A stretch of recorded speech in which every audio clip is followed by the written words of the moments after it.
Guys, congratulations on the film. Oh my God, when you guys came out and said badass, it lived up to every step of the word. Now, Margot's been Harley Quinn obviously before. What is it that she wanted to bring to her from her experience from Suicide Squad to this film, and maybe stay away from, and you guys can, work on this one together. Yeah, do you want me to start? Go ahead, yeah. So I think, the wonderful thing about our movie is you get to spend so much more time with Harley.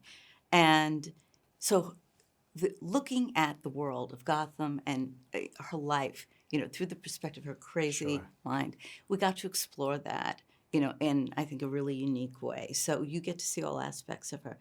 I think people are used to crazy, violent, psycho Harley, but what they get here is, she's funny, she's a little bit tender.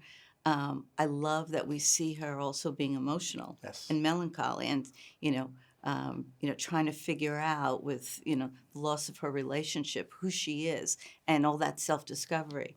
And I think when I look at Harley Quinn in our film, she's a lovable mess to me. I mean, she's a little bit scary, a little bit maniacal, but I think just a lovable character with a lot of depth and I was reading this word, humanity. Sure. Yeah. I think it's a great word to describe our Harley Quinn. So we just had this unrestrained, movie to explore all aspects of her.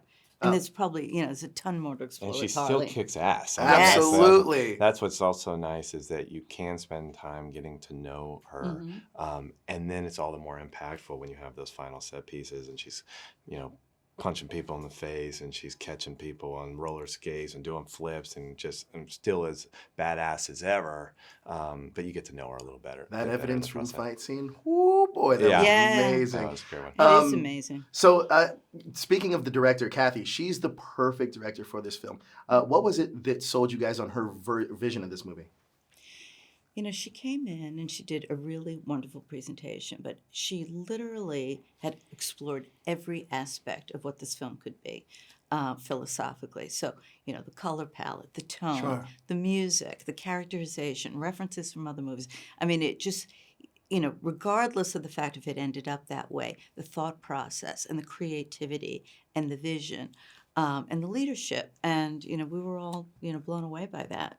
And we could see what the movie could be. We see the possibilities of what that was. I mean, the movie's beautiful and it's gorgeous. It's gorgeous, and the thing is too, it's so uniquely different than all the other DC movies, but fits right in the heart of it. So can you talk to me about how hard or difficult it might have been to balance both, since this is an existing universe? Yeah, it's interesting.